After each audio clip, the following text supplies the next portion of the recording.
When Chase was born, he was a healthy baby, and he was really fussy, and of course the doctors said he was colicky, but it was excessive. He cried all the time. Nothing seemed to satisfy him.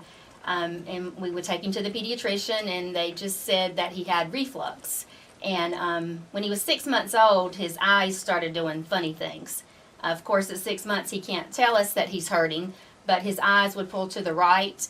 And to make a long story short, we finally ended up at the emergency room at Duke on September the 2nd, 2000. And a few hours later, he was in an 8-hour brain surgery. They did an MRI and found a large mass in the right frontal lobe of his brain. And he had an 8-hour resection, and they removed 95% of the tumor. But during the surgery, he suffered a stroke, and he continues to have left-sided weakness now from the stroke. It was a benign tumor. It was a childhood infancy tumor. And Dr. Garangan at Duke said that we did not need follow-up treatment, and so of course we celebrated that. He began occupational and physical therapy to help with his left-sided weakness. And 3 months later in December, we went for a routine MRI, and we got the news that it had grown back. Yeah. So, you know, the fact when you hear it's good news, but it's bad news, because when you hear that it's a benign tumor, you think, okay, it's going to be great, no problems the rest of our life. But that's not necessarily the case, and Chase is an example of that.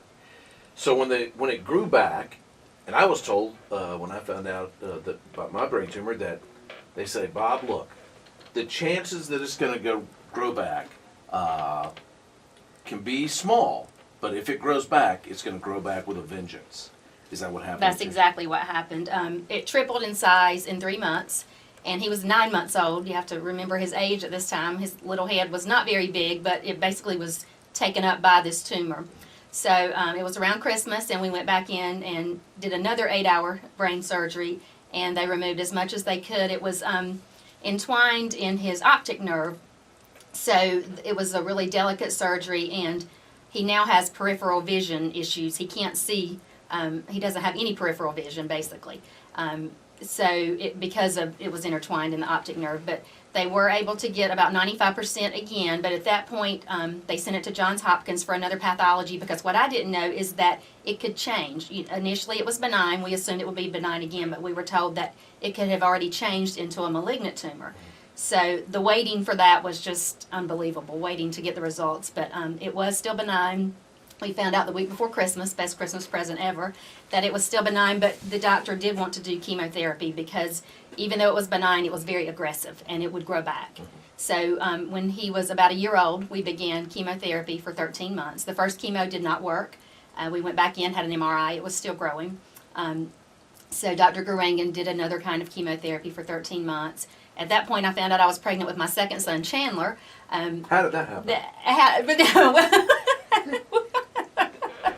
I won't answer that question. Yeah, I think you got that one. Yeah, you got that part. Yeah. Anyway, so Chase, do you have any idea? I'm not sure how that happens. Yeah. We won't do an anatomy lesson. Yeah. So anyway, we did oral chemo for Chase at home, and I couldn't even change Chandler's diapers or Chase's diapers without wearing gloves, because I was pregnant and he had so much chemo in his system that they were afraid I would harm the baby if I changed his diapers. So a mom having to put on rubber gloves to change her baby's diapers, that wasn't a good thing. But it ended up that Chandler was born a year later, or 9 months later, and he was a blessing to Chase, more than we can ever really know. We didn't know at the time why God would have given us another baby, but we know now that they're only 20 months apart, and they are just really, really good Best for each friends, other. Yes, yeah. they are. Good. They are. But we did the chemotherapy, and we finally found out that it had stopped the tumor from growing.